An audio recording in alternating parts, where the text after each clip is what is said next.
സങ്കീർത്തനം 111. അത്ഭുതങ്ങൾ പ്രവർത്തിക്കുന്ന കർത്താവ്. കർത്താവിനെ സ്തുതിക്കുവിൻ. നീതിമാന്മാരുടെ സംഘത്തിലും സഭയിലും പൂർണ്ണഹൃദയത്തോടെ ഞാൻ കർത്താവിന് നന്ദി പറയും. കർത്താവിൻ്റെ പ്രവൃത്തികൾ മഹനീയങ്ങളാണ്. അവയിൽ ആനന്ദിക്കുന്നവർ അവ ഗ്രഹിക്കാൻ ആഗ്രഹിക്കുന്നു. അവിടുത്തെ പ്രവൃത്തി മഹത്വവും തേജസ്സുറ്റതുമാണ്. അവിടുത്തെ നീതി ശാശ്വതമാണ്.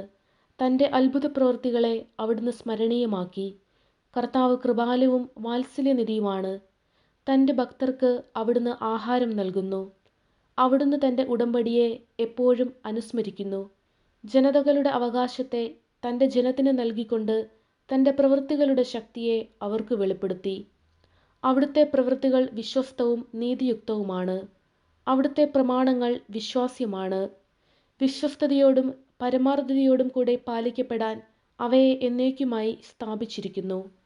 അവിടുന്ന് തൻ്റെ ജനത്തെ വീണ്ടെടുത്തു. അവിടുന്ന് തൻ്റെ ഉടമ്പടി ശാശ്വതമായി ഉറപ്പിച്ചു. വിശുദ്ധവും ഭീതിദായകവുമാണ് അവിടുത്തെ നാമം.